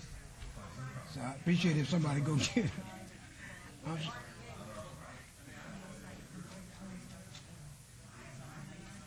It was under this morning's thing, you know, the 8:30 to 9.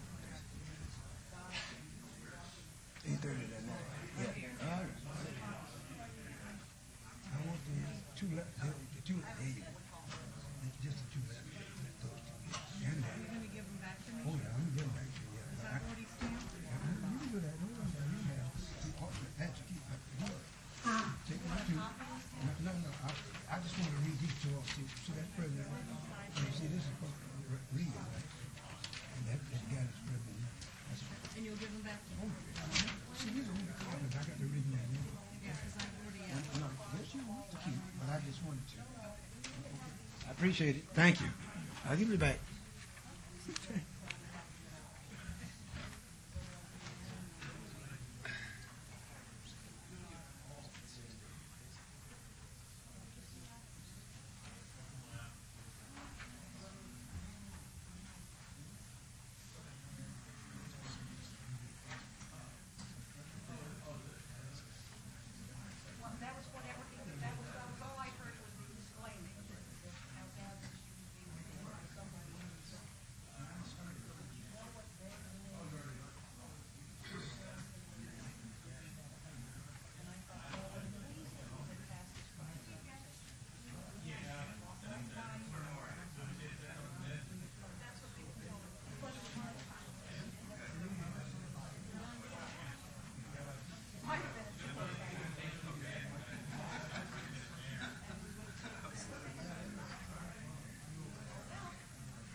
$1 and you get change back.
Please.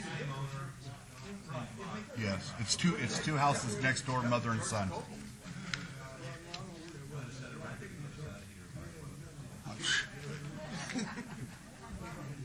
Oh, yeah. That was Roland Martin. That was before that.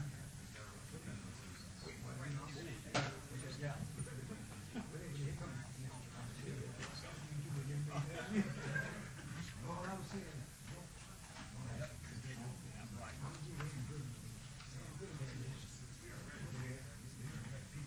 Okay, as soon as it hits 1 o'clock. No, it says 1 minute, Ron, on the machine right. Hey, see this machine right here? It counts better than that one there. This is ours. That's yours.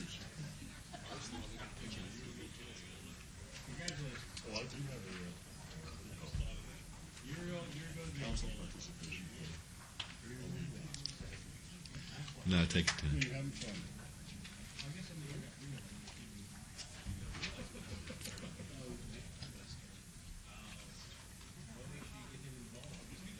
It is 1 o'clock. All right. We'll start the afternoon session, ladies and gentlemen, by calling item number 46. Any items from the afternoon session that the council, staff, and/or the applicant wish to be stricken or held in abeyance to a future meeting may be brought forward and acted upon at this time. Mayor Pro Tem? Thank you, Your Honor. Thank you, Your Honor. We have items 58 through 63. ROC 37581, variance 37276, variance 37277, site development review 36050, variance 37627, and site development review 37579. Applicant owner is Shabbat of Southern Nevada at 1312 Vista Drive and 1261 Arville Street. The applicant's requested that to be held in abeyance until our June 16, 2010 meeting. Are there any other items at this time, council members? I see a young lady running up here. Not very fast, but... I have heels on. Sorry about that. Jennifer Lazovich, 8345, here representing the applicant on item number 54. It was my understanding that Councilwoman Tarkanian's office was going to ask that item to be held for 2 weeks because I don't believe she's here today. That's a pleasure.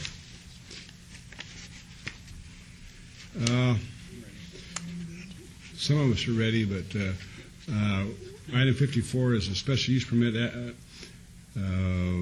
Cash America Super Pawn, owner of Fremont West LLC. Request for a special use permit for a pawn shop with waivers to allow a 154-foot distance separation from a residential zone, property and a 250-foot distance separation from a financial institution, where 200 feet and 1,000 feet respectively are required at 307 South Decatur Boulevard.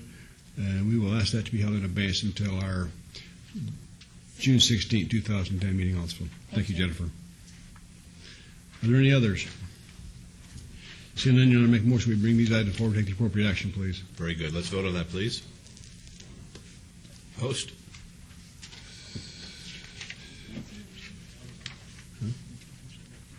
And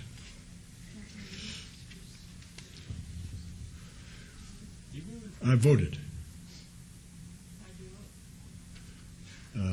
It's for me to know you to find out. Yes?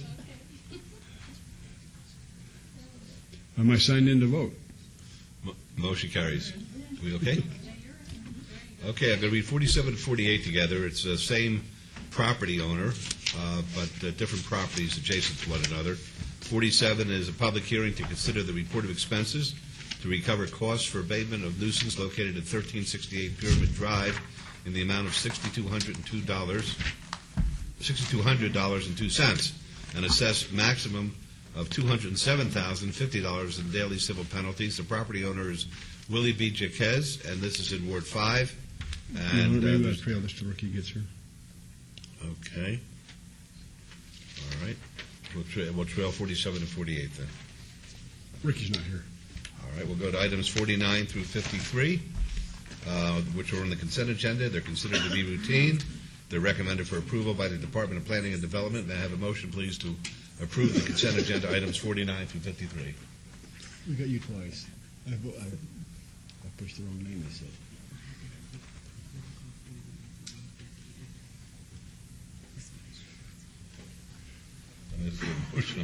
Huh? I can't vote yet.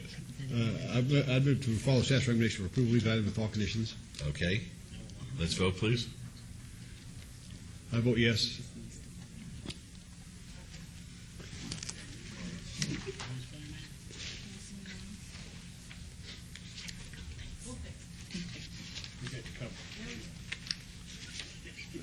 Okay, motion carries.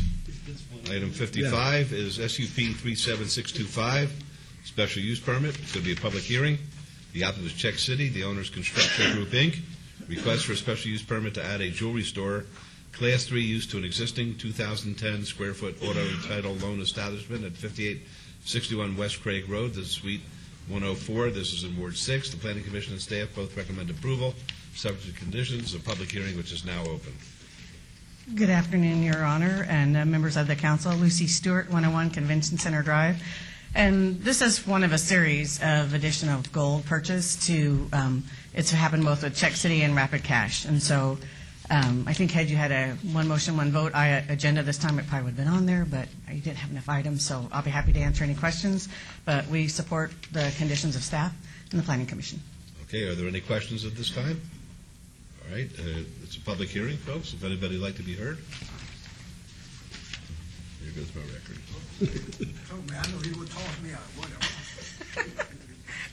This is the split, you know, the planning is says, one of them say denial and the other say approval. So when it's kind of mixed like that, I have fun with it. I know y'all going to make the decision one way or the other. They're both approval. They're both approval on this one. 55. Next one. Well, I'm on the wrong one. I apologize. I ain't too bright as it is. Thank you. We won't take a vote on that. All right. Any other folks like to address us? We'll close the public hearing then. Councilman Ross? Thank you, Your Honor. Ms. Stewart, I apologize for dragging you down here and delaying this any longer. On agenda item 55, Your Honor, I move to approve, subject to conditions. Thank you. My pleasure to come visit you. Post?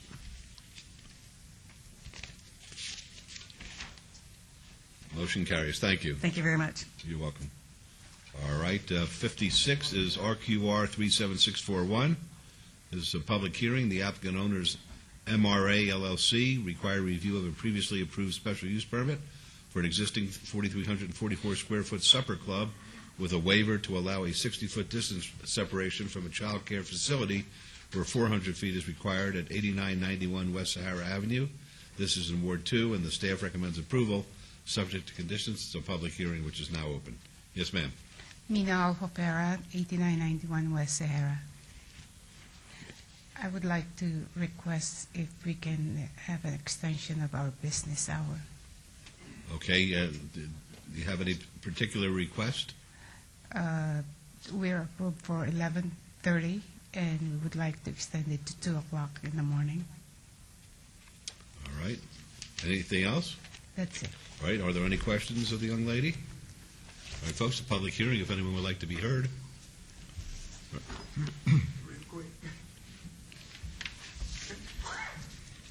It said approval. Good luck. Okay. Anybody else like to be heard? All right. We'll close the public hearing. Councilor Wilson? Margot, would you please give us a brief overview of what we're doing today and the purpose Yes, thank of today? you, Mayor and council members. This is a required review. At this time, we cannot change any conditions. That would require an application for a review of conditions, at which time you could make a change. The action before you today is your one-year review at a public hearing in the City Council after the issuance of the business license. The business license was issued May 21st, 09, so this is your one-year review. The current hours are stated by condition that there shall be no persons of the public on the premises after 11:30 p.m., 7 days a week. That condition would remain in place, and in order to change that, again, we would need another application for a review of condition. Thank you very much. Your business license was issued about a year ago. How long have you actually been open for business? Since July of 21st of July. Okay, so that's about, about 10 months or so. How is business? Very slow. Okay, and you're not doing the ballroom dancing, are you? Well, we started 3 weeks ago. Okay.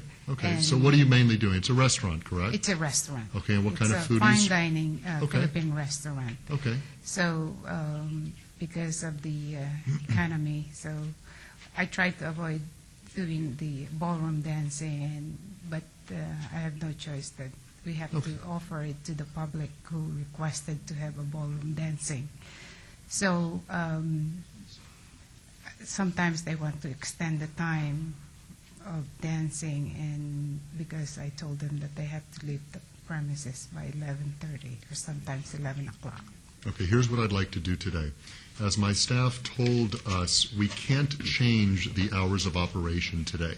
Today is just a one-year review, and it's my understanding that everything is fine. We've had no complaints about your restaurant or anything like that.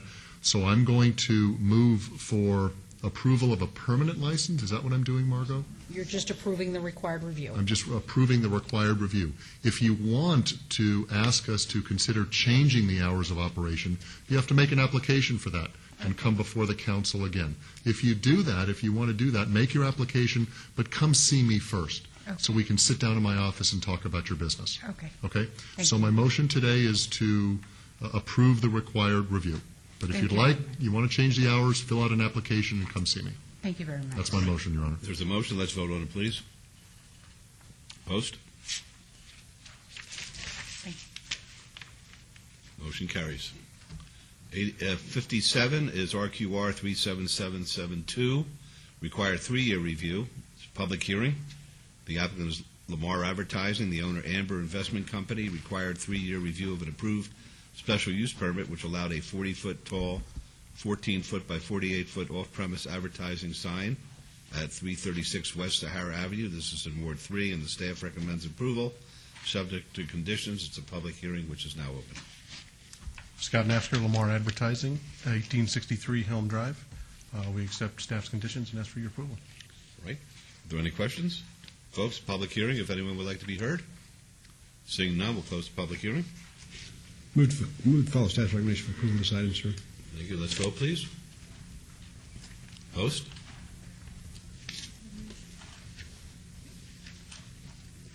Motion carries. Thank you. All right, thank you. All right, now we're to that point, Mayor Pro Tem of... Ricky's not here. I don't know. No. So do you want to obey it for 2 weeks? Yeah, I just asked his staff. Give me a second.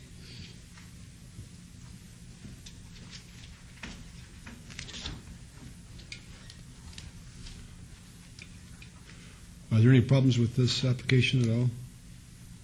No. Is it just kind of routine? It's routine. We had talked to the councilman and what our recommendations were going to be, and I believe he was in agreement with those.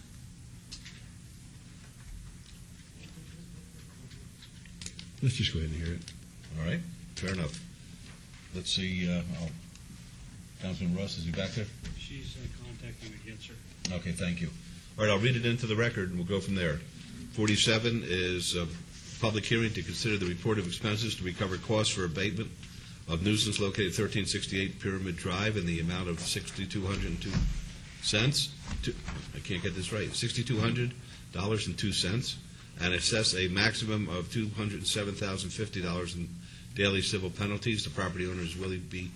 Kez. This is 5, and there's a note that the municipal court judgment amends the abatement amount to $6187.57. It's a public hearing. 48 is a public hearing as well to consider the report of expenses to recover costs for abatement of nuisance located at 1400 Pyramid Drive in the amount of $9,144.19 and assess a maximum of $211,050 in daily civil penalties. The property owners are Willie B. Jaquez and Shirley J. Ayo. This is in Ward 5, and the municipal court judgment amends the abatement amount to $9,072.19. Both these public hearings are now declared open. Okay, Mr. Smith. Good afternoon, Mayor and Council. Devin Smith, Manager of Neighborhood Response. The purpose and background is the condition of the property was a public hazard and an attractive nuisance. The Department of Neighborhood Services declared the property in violation and started legal notification. When no corrective action was taken nor an appeal filed, the Department of Neighborhood Services hired NDX LLC to remove all trash and debris, including combustible waste, combustible fibers, combustible liquids from all ingress and egress areas of the property, and 6 months later hired Lunas Construction to remove all trash, debris, and stored items from all areas on the property. To date, there have been 9 inspections conducted at 1368 Pyramid Drive and 11 inspections conducted at 1400 Pyramid Drive. The estimated value of the property based on Zillow.com is $145,500 at 1368 and $117,500 on 1400 Pyramid Drive. The recommendation is the City Council approve the report of expenses for a total of, I'm going to read the amended amounts here, $6,187.57 at 1368 Pyramid Drive, and $9,072.19 at 1400 Pyramid Drive, and consider assessing a maximum of $31,500 in civil penalties. Is that for both properties combined? That's $31,000 for each property. Okay. $31,000 apiece. On each property, yes. All right. Ma'am, are you the property owner? Yes, I am. Okay. Are you Miss Io? Yes, I am. Okay. Be happy to hear from you now. Well, I understand. I had a huge problem. It's been cleaned up, and now I'm looking at the cost of the cleanup, and I understand that. The penalty damages are overwhelming, even in excess of at least one property. I'm not working, have not been working in some time. I can't meet any of these financial burdens, let alone my utility bills every month. Let me ask you this. Are you involved with both properties, the one at 1368 Pyramid Yes, sir. Drive? Yes, sir. As well as 1400 Pyramid Drive? Yes, sir. You are a co-owner with Mr. Jaquez? No, I'm not co-owner. My father is deceased. I have been making the payments on the property, and I was going to have it all put in my name. I was going to try to get all the cleanup done and everything. Things got out of control, and I couldn't have it done. And my health, my finances, everything just kind of went down about all the same time. Okay, just so I understand where we are there. Mr. Jaquez was your dad? Yes, sir. Okay, fine. Thank you. All right. It's a public hearing if anybody would like to be heard. Thank you. Todd Farlow, 240 North 19th Street. Mayor, from the looks that they showed us on the monitor, that property, it had to take years to get into that condition. So I'm thinking about, what about the neighbors that had to live with that for all these years? I mean, the lady is pleading the poverty and all that. I understand, but what about the neighbors that had to put up with this crap for all these years? I have little sympathy for them. Thank you. Okay, would anyone else like to be heard? Well, right now I'm kind of like in the opposite, because the past is gone. The lady's in a hardship. She's down here. She's a senior citizen, whatever. Sometimes we kind of have to deal with what's in front of us. The lady's down here in front of us. She's saying, hey, I'm having a hard time, so-and-so and so-and-so, our father paid, whatever.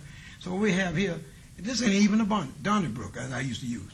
But the truth is, this lady's down here. Think on her side for a change. This is not a dollar thing here. This is that lady.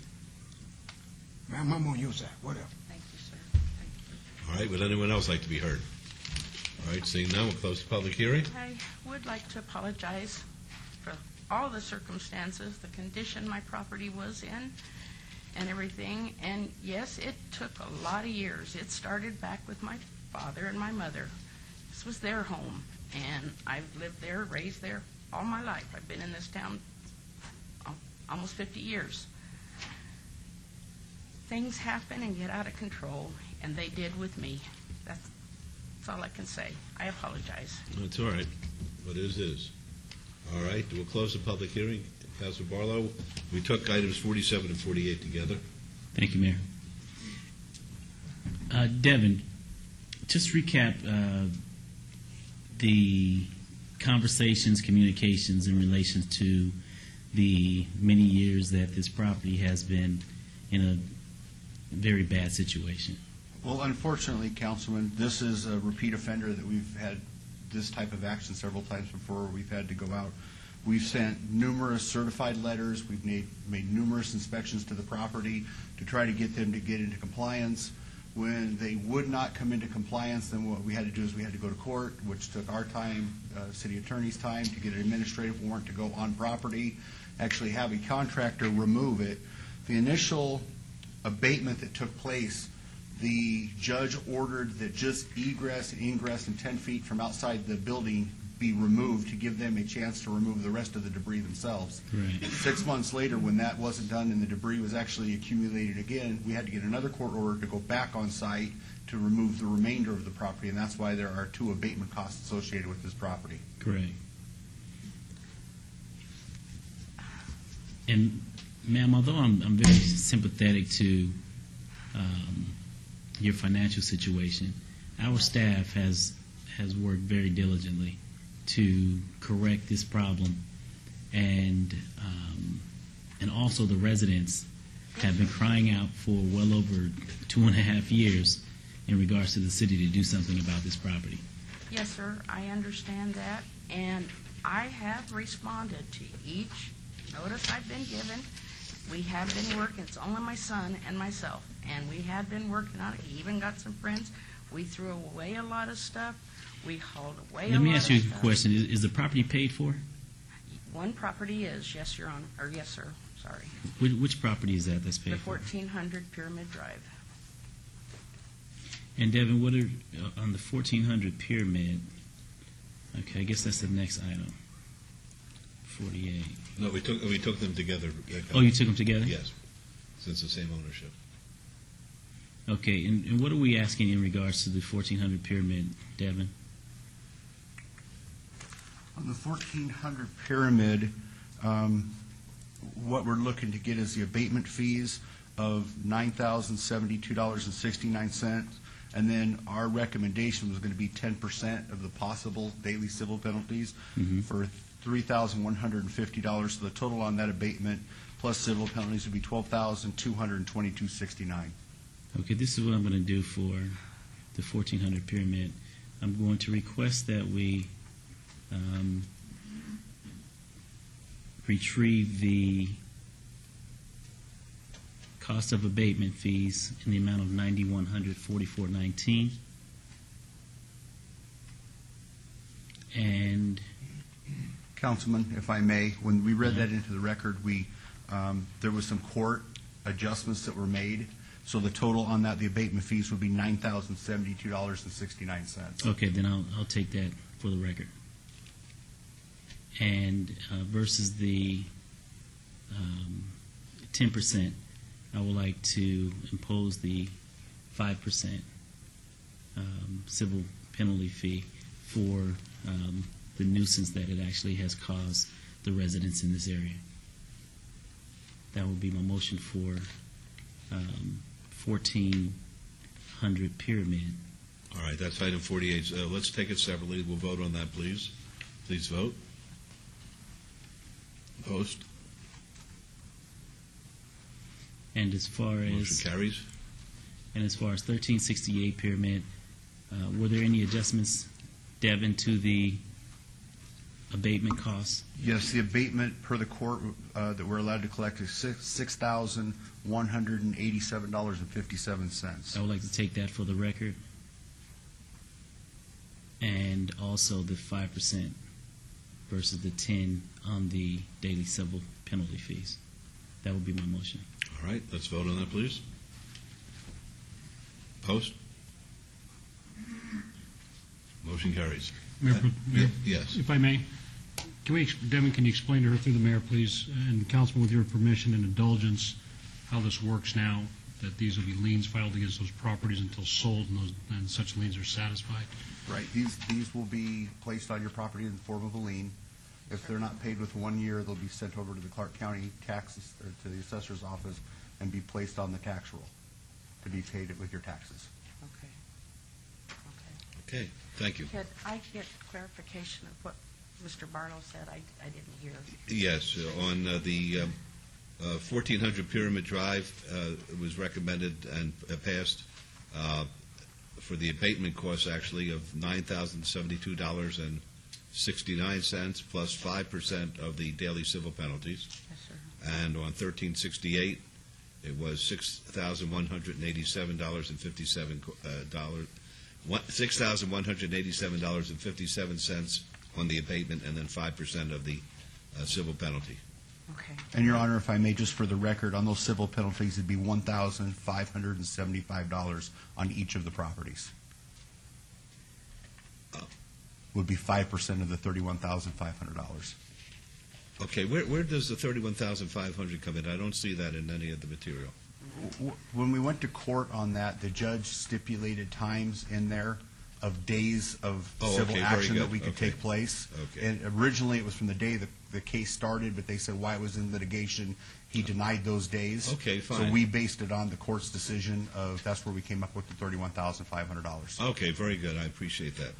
That's a good explanation. All right, you'll probably be able to work this out with owning the property free and clear. I All right, good luck to you. The council's hearing me. Thank you. You're welcome, ma'am. Okay. We're going to go to item 64. Madam Clerk, would you please set the public hearing dates and appeals from the City Planning Commission meetings in dangerous buildings or nuisance litter abatements? Thank you. We're doing citizens' participation, item number 65. Public comment during this portion of the agenda must be limited to matters within the jurisdiction of the City Council. No subject may be acted upon by the City Council unless that subject is on the agenda and is scheduled for action. If you wish to be heard, please step up and give us your name, and we'll put the 3-minute timer on, please. I had to borrow these two letters from the lady. So if I read it, well, I can say anything. So sometimes I ask people to read it for the good of the public. I want to have pictures taken up first. I'm going to be very short. That was from Ronald Reagan in his first term. And the public needs to know that not only did I know all these great presidents and things, but these people took a personal interest to involve me, and they're moving forward in government. Now, this letter right here. Furthermore, what I'm really saying is that letters are documents, and they speak for themselves. And so I want this blown up where the public can have it eventually, because they're going to be turned over to y'all. And then this is from the guy that's the president now, Obama, whatever. It's not. One is a Republican, wasn't a Democrat. It had nothing to do with party. It has something to do with people. Another thing I want to say is about, let's talk about the greatness of this country. I live with millionaires. I live with the middle class. And what I'm really trying to say is that everything is not about money all the time. See, I went places, Oscar, you couldn't go, what the man named with the have that show, You Fired, whatever, what his name? Donald Trump, whatever. What I'm trying to say, Oscar, and you know this is a fact, I was invited on golf courses, and golf is one of the most expensive games in the world. But I was invited to play on golf courses. Ain't nowhere in the world I could have paid the green fee. Some of them $1,500, $5,000, whatever. You know what I'm saying? One of the few golf courses I missed because I didn't have nobody to invite me. Was good old Pebble Beach, whatever. What I'm trying to say is that everything is not about race, not about color. It's about if somebody like you. You know what I'm saying? It's about acceptance. And that's what we need to practice, letting everybody in this country know. Everything ain't about that. Oscar, it's about your individual relationships. You understand? And what I'm trying to say, I've been with some of the richest people in the world, and all kinds of. What I'm trying to say have nothing to do with nothing. But you have to be by invitation. Are you listening, y'all? I can go places none of y'all up there can go. I mean, I has been in the past, you know what I'm saying?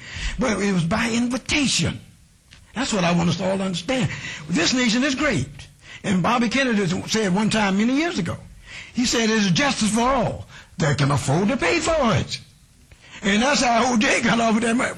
Excuse me, okay? It's about the truth. We need to tell that once in a while. And you're a lawyer. You know justice for all that can afford whatever. But all I'm going to say is I want somebody, I need this read for the people. And this is Obama, heat president, or whatever. And that's another thing. But Reagan, I agree with him mostly. I believe in the enterprise system that we have is you know, we said Republican is for the capitalists, whatever. I know this. That's another thing. My 3 minutes are awful short, but that's okay. But anyway, it's about the point to prove that it's about the relationship, and that's all I'm trying to say. In my life, I have a relationship with it's a relationship. And that's what we need to know. And another thing, we have an endangered species in this country and around the world. And that's the young male black. The young black male is an endangered species worldwide. And it's pitiful in the way how we treat them in this country. Forget about it. The truth has to be told. Okay? Thank you. Anybody else? Maybe you can have it back. Mr. Farlow, did you want to be heard? Okay, and the other gentleman, did you want to be heard? No. All right, then we'll move on to item number 66. 66 is council member recognition. Would any member of the council wish to speak at this time under this portion of the agenda? Yes, Mayor Pro Tem. I just want to, thank Trinity for coming down and visiting with us today. Right. Okay. Anybody else like to be heard? Yes, Mayor. Yes, Councilor Barlow. Yes, I would just like for the community to know that on tomorrow, June 3rd, at Ashley's Furniture, the address is 91 South Martin Luther King Boulevard. There will be a job fair taking place from 10 a.m. to 5 p.m. So if you have a loved one, family member, friend, or yourself that is in need of employment, there is a job fair, and Ashley Furniture is looking to employ approximately 100 people within the next 30 days in order to have their store ready for their grand opening in July. So please pass the word. Please bring your resume and dress for success. And in addition, tomorrow as well, June 3rd, is my coffee with the councilman at Starbucks, located right at Bonanza and Rancho from 9 a.m. to 10 a.m. So if there's any constituents or business persons wishing to speak with me, please come on out and have coffee and tea on me, and we'll have a good discussion as to how I can be of service to you and the constituents here in Ward 5. So wanted everyone to know that. Thank you. Thank you, Councilor. What building did Ashley Furniture take over? The building that they took over, Mayor, is the old Levitts right at US 95 and Martin Luther King. Very good. Very good. Okay, anybody else? Councilor Wilson? Yes, Your Honor, thank you. As announced during the National Missing Children's Day ceremonial presentation a couple of weeks ago, on behalf of Nevada Child Seekers, each council meeting I'm going to be highlighting a particular missing child. And we can see that the picture of the missing child and some of the particular information on the screen right now. Nevada Child Seekers' mission is to advocate for and engage in prevention, identification, and location efforts on behalf of missing and exploited children. Their most important function is to work with law enforcement, family members, and members of our community to find missing and runaway children and return them home safely. Like I said, before every council meeting, Nevada Child Seekers is going to send me the information on a different child that is missing so that I can share it with you folks out in the community. Our hope is that someone knows where this child is and will contact authorities with that information. The child we're featuring today, his name is Tyler Ash. He's been missing since December of 2009. He's only 14 years old, and we are asking your help in trying to locate this young man. He's about 5 feet 2 inches tall, weighs 110 pounds, has blue eyes and light brown to blonde hair, and has a snake bite piercing. Tyler has been known to hang out near Charleston and Fremont. The more people looking for Tyler, the better chance we have of returning him safely to his family. If you know where Tyler is, please contact Nevada Child Seekers at 702-458-7009 or Las Vegas Metro Missing Persons Unit at 702-828-3111. My hope is that somebody out there is looking at this and recognizes Tyler and calls either Nevada Child Seekers or the police. Thank you, Your Honor. All right. Anybody else like to be heard? Okay, thank you, everybody. The meeting's adjourned.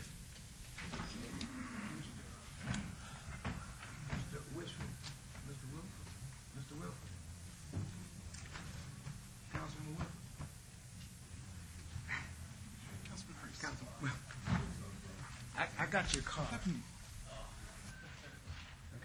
Okay, I got your card. I think I still do. Yes, sir. Have a good day, everybody.